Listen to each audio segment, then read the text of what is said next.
आप हजाम पे विश्वास करते हैं और अपना कीमती शरीर का मुख्य हिस्सा ये सिर उसके हवाले कर देते हैं कि ये उस तरह घुमाएगा, उस तरह घुमाते घुमाते कहीं हमारी गर्दन नहीं काटेगा, ये विश्वास करके अपना ये सिर उसके हवाले कर देते हैं। एक पायलट के ऊपर विश्वास करते हैं, एक ड्राइवर के ऊपर विश्वास करते हैं कि ये ड्राइवर हमको यहाँ से लेकर अमुक जगह पहुँचाएगा, इस गांव से लेकर अमुक शहर तक पहुँचाएगा, इस शहर से लेकर पायलट हमको वहाँ पहुँचाएगा। हाँ, कई एक्सीडेंट होते हैं, कई यात्रा करने जाते हैं और उनकी बस जो है खाई में गिर जाती है, लापता हो जाते हैं, कई घायल हो जाते हैं, कई मूर्छित हो जाते हैं। अखबारों में आया फलानी ट्रेन जो है आग लग गई और इतने लोग मर गए, 250 लोग झुलस गए, इतने लोग अस्पताल में हैं, इतने घायल हो गए, इतने ये हो गए। ऐसा कई बार होता रहता है, लेकिन फिर भी लोग श्रद्धा रखते हैं कि उस ट्रेन में हुआ होगा, हम जिस ट्रेन में बैठ रहे हैं उस ट्रेन में तो कम से कम नहीं होगा। वो बस खड्डे में गिरी, लेकिन हम जिस बस में बैठ रहे हैं वो बस तो कम से कम खड्डे में नहीं गिरेगी।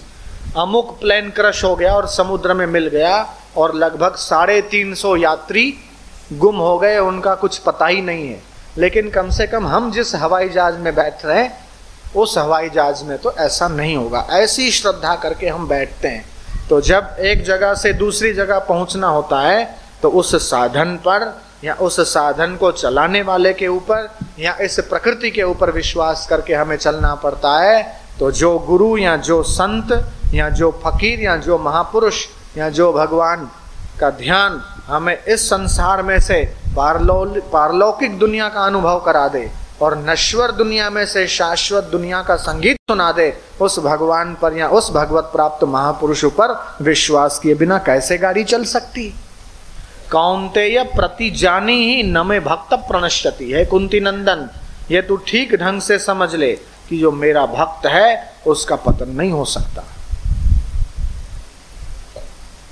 धर्मात्मा हो जाएगा, पुण्यात्मा हो जाएगा, महात्मा हो जाएगा सदा के लिए। नहीं तो पुनरपि जननम पुनरपि मरणम पुनरपि जननी जठरे शयनम, बार बार कभी 2 पैर वाली माँ मिलेगी, कभी 4 पैर वाली माँ मिलेगी, कभी उड़ने वाली माँ मिलेगी, कभी पक्षी के घर जन्मना, कभी पशु के घर, कभी तैरने वाली माँ मिलेगी, कभी रेंगने वाली माँ मिलेगी। ये तो न जाने कितने जन्म जन्मांतरों में हम घूमते चले आ रहे हैं।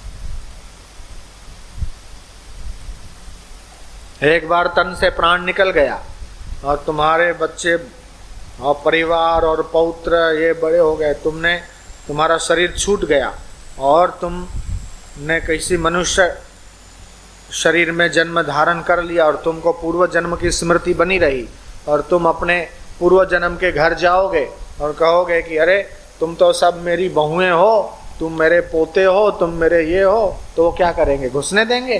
कहेंगे कि दिमाग ठीक कराओ, नहीं तो अभी मेंटल हॉस्पिटल में दाखिल कराएंगे।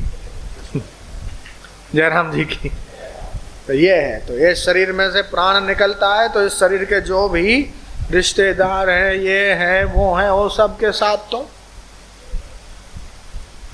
इसलिए उस शाश्वत परमात्मा में सच्चिदानंद रूपाय विश्व उत्पत्ति आदि हेतवे, इस विश्व का उत्पन्न करने वाला, इस विश्व को चलाने वाला और इस विश्व का संहार करने वाला वो परमात्मा आदि हेतवे तापत्रय विनाशाय, तीनों ताप का नाश करने के लिए तापत्रय, आधि, व्याधि और उपाधि, ये 3 ताप हैं। उन तीनों तापों का निवृत्त करने के लिए श्री कृष्णाय वयम नुमः। अब कोई कृष्ण को माने, कोई राम को माने, लेकिन माने बिना चारा नहीं है। मनुष्य ऐसा है कि उसको कोई सहारा चाहिए। जैसे दुर्बल होता है, बच्चा होता है तो बाप की उंगली या माँ की उंगली पकड़ के चलता है, फिर बड़ा होता है, चलना सीख जाता है, फिर खुद चल लेता है। इसी प्रकार योग साधना करते करते करते करते करते करते उसकी जो विधि है, उस विधि से साधन करते करते करते फिर वो जो योगी है, वो योगी स्वयं ईश्वरीय गुणों से युक्त हो जाता है, ऐसा उपनिषद कहती है।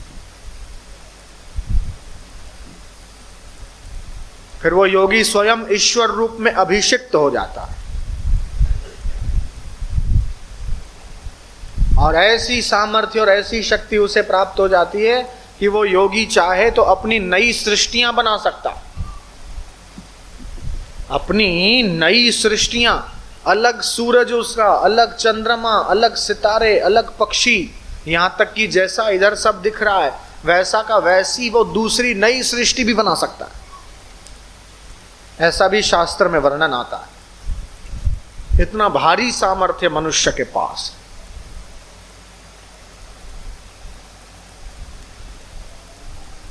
लेकिन अपने इस महिमा को, अपनी इस गरिमा को वो भूल गया। इसलिए क्षणे रुष्टा क्षणे तुष्टा, थोड़ी देर में देखो तो रुष्ट, थोड़ी देर में देखो तो तुष्ट, थोड़ी देर में सुखी, फिर थोड़ी देर में दुखी, थोड़ी देर में प्रसन्न, थोड़ी देर में नाराज। ये द्वंद्वों में पूरी जिंदगी चली जाती।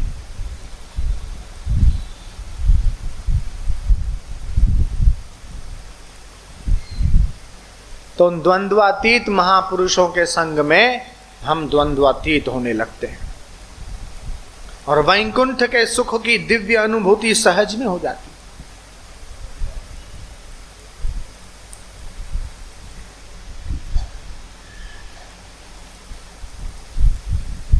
एक व्यक्ति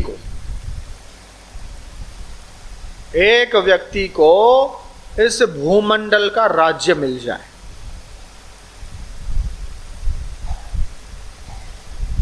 पूरे पृथ्वी का भूमंडल का राज्य एक व्यक्ति को मिल जाए, सारे प्रधानमंत्री, सारे प्रेसिडेंट उसके शिष्य बन जाएं,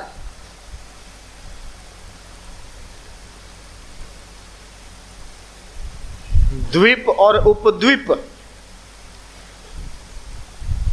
6 खंड और 7 महासागर एक व्यक्ति के अधीन हो जाए,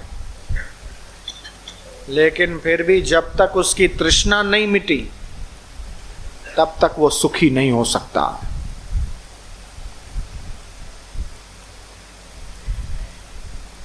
इसलिए संत कहते हैं अरब खरब लो धन मिले, लाखों करोड़ों नहीं, अरबों खरबों, अरब खरब लो धन मिले, उदय अस्त लो राज। सूर्य उदय होता है वहां की जमीन से लेकर और जहां सूर्य अस्त होता है वहां तक का जमीन मिल जाए, इतना एक छत्र सम्राट। तुलसी हरि के भजन बिन सबे नरक को साज, ये सब नरक का सामान है। धन प्राप्त करने की मनाही नहीं है,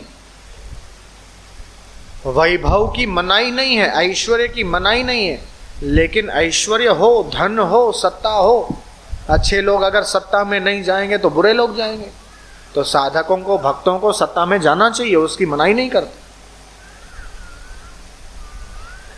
अच्छे बुरे लोग हर पार्टी में होते हैं, अच्छे बुरे लोग हर संप्रदाय में होते हैं, अच्छे बुरे लोग हर धर्म में होते हैं।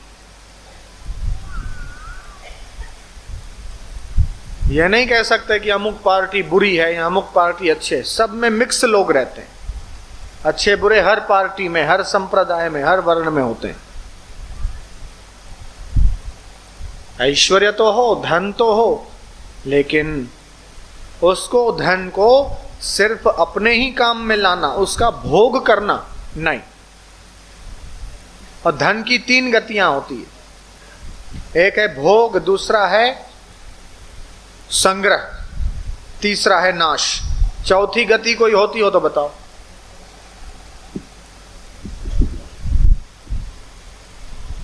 धन की 3 ही गतियां हैं, एक है भोग, अपने या अपने परिवार के या धर्म कार्य, उसका उपयोग नहीं किया तो संग्रह, थप्पियों पे थप्पियां, बंडलों पे बंडल बढ़ाते जाओ। संग्रह, भोग भी नहीं किया, संग्रह भी नहीं किया। अच्छा, संग्रह किया तो वो संग्रह करके करके करके फिर जय सिया राम।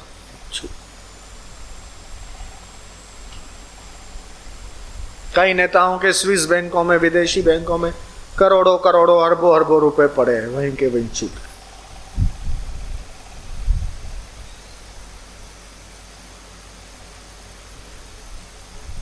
धन से धर्म करें। शादियों में, ब्याहों में अनाप शनाप इधर उधर खर्च करेंगे, लेकिन सत् कार्यों में खर्च नहीं करेंगे तो धूल पड़े ऐसे धन पर।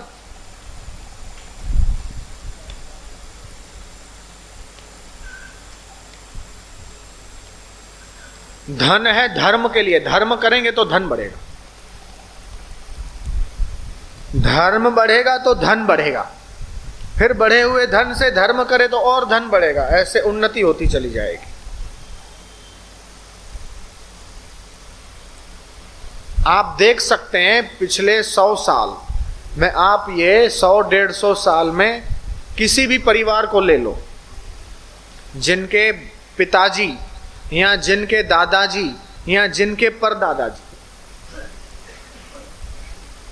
धर्म कार्य में रुचि रखने वाले, सत्संग में, सेवा में, इसमें उसमें प्रीति रखने वाले, उनके पुत्र और उनके पुत्र आप उन्नत पाएंगे। और जिनके पिता या जिनके दादा धर्म कर्म में रुचि नहीं, सत्संग सेवा में रुचि नहीं, खाना पीना ऐश करना और भगवान को नहीं मानना और नास्तिकता में थे, उनके बेटों की या उनके पोतों की हालत दयनीय होगी। ऐसा आप समाज में देख सकते हैं। हमने तो देखा है, हमें अनुभव है, आप भी देख सकते हैं। अगर किसी के जीवन को बर्बाद करना है, तबाह करना है, तो 2 बातों लगा दो, 2 बातों की लत।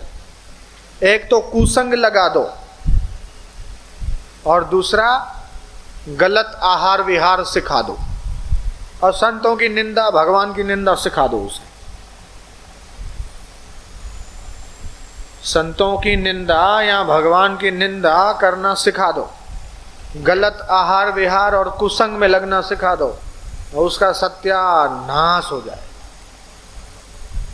और किसी के जीवन को अगर उन्नत करना है, उसके परिवार को उन्नत करना है और उसकी 21 पीढ़ियों को आबाद करना है, तो किसी सच्चे संत के सानिध्य में लगा दो, धर्म कार्य में प्रीति लगा दो और भगवान नाम का जप करना सिखा दो। उन्नत हो जाएंगे, आबाद हो जाएंगे।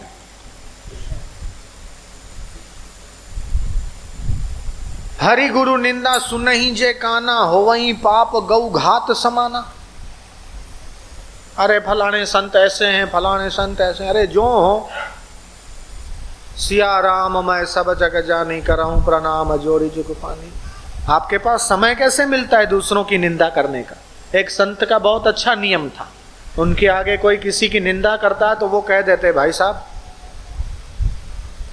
हमारा नियम नहीं है, किसी की निंदा सुनने का हमारा नियम नहीं, आप माफ कीजिएगा।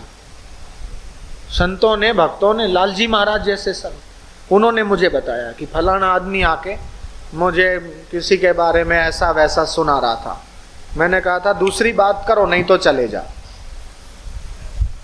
या तो आप बात बदल दो, दूसरी कोई अच्छी बात करो जिससे हमको शांति मिले, सुख मिले। निंदा नहीं सुनते। रामचरितमानस में आता है, पर निंदा सम अघ्न खगेसा। दूसरे की निंदा के समान कोई पाप नहीं है। लेकिन आजकल तो फलाना ऐसा है, फलाना यूं है, फलाना वो है, फलाना ऐसा है। दूसरों के शुभ गुण नहीं दिखते हैं, दूसरों में अशुभ गुण दिखते हैं। तो हमारे अंदर अशुभ तत्व है, इसलिए हमको वो अशुभ गुण दिखते हैं।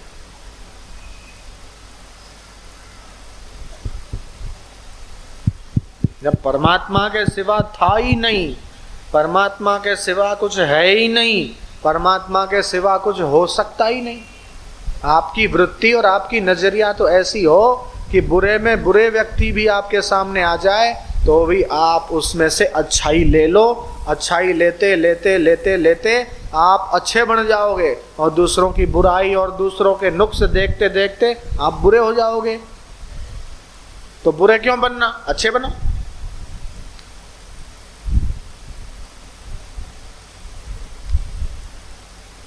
संत कबीर ने कहा, कबीरा निंदक ना मिलो पापी मिलो 1000। पापी 1000 मिल जाएं तो निपट लेंगे, निंदक नहीं मिलना चाहिए। बड़ी मुश्किल से कलयुग में तो श्रद्धा होती है, और जिस श्रद्धा के सहारे वो ईश्वर तक पहुंच सकता था, जिस श्रद्धा के सहारे वो सत्य तक पहुंच सकता था, जिस श्रद्धा के सहारे वो परमात्मा का दिव्य अनुभव प्राप्त कर सकता था, उस श्रद्धा को तोड़ने का, उस श्रद्धा को हिलाने का जो दुष्कर्म करते हैं उनको बड़ा भारी पाप लगता।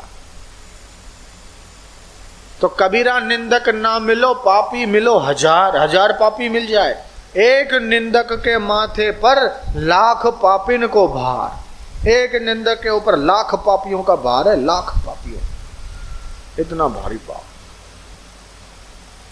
हरि गुरु निंदा सुनहि जय काना, हो वहीं पाप गौ घात समाना। गौ हत्या का पाप लगता है। हरि गुरु निंदक दादुर हो वहीं, जन्म सहस्त्र नर पावहीं सोई। दादुर मतलब मेढक, वो मेढक होता है और मरने के बाद पुनः मेढक, मरने के बाद पुनः मेढक, ऐसा मेढक ही चलता रहता।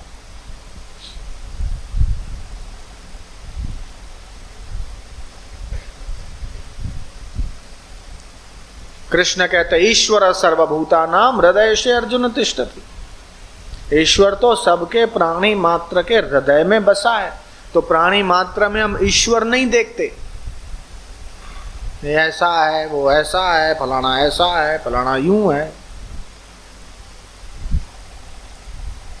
एक व्यक्ति बोला कि मैं इसलिए निंदा सुन रहा था ताकि उसको लगे कि हाँ ये मेरा है। अरे तू निंदा सुन के अपनी खोपड़ी क्यों खराब कर रहा है?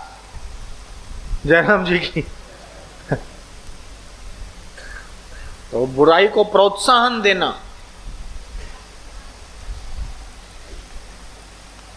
किसी की गलती को समझते हुए भी उसकी गलती के साथ सहभागी होना, यह दोष है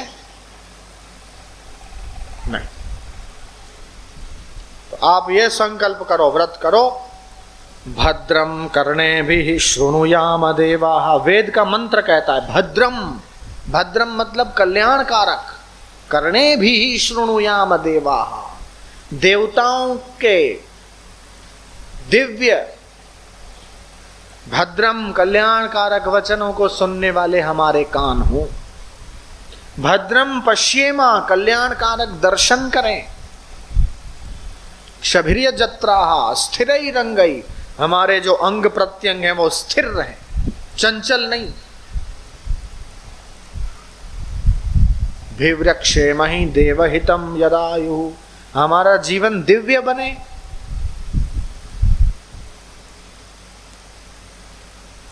ऐसी प्रार्थना है। प्रार्थना किसको कहते हैं? प्रत्यक अभ्यर्थना, ठीक ढंग से उचित अभ्यर्थना मांगना, उसको कहते प्रार्थना। और सच्चे हृदय की प्रार्थना अपने की तो वो पहुंचेगी ही, न पहुंच सके सवाल ही नहीं होता।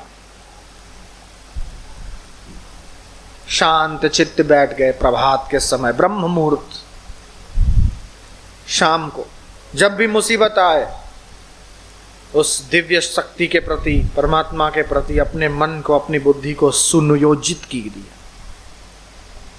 बल मिलेगा। परमात्मा निर्बल का बल है, परमात्मा असमर्थ का सामर्थ्य है।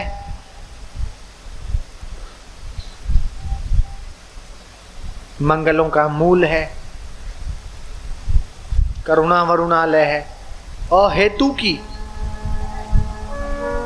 कोई दया करता है या करुणा करता है तो उसमें कोई ना कोई हेतु रहता है, लेकिन परमात्मा दया कृपा करते हो उसमें कोई हेतु नहीं है।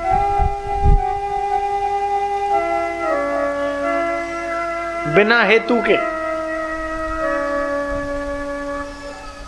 ऐसे परमात्मा से प्रीति नहीं करेंगे, कैसे जीवन सफल होगा? ये बात पक्का कि वो परमात्मा मेरे हैं, भगवान मेरे हैं, हम भगवान के हैं।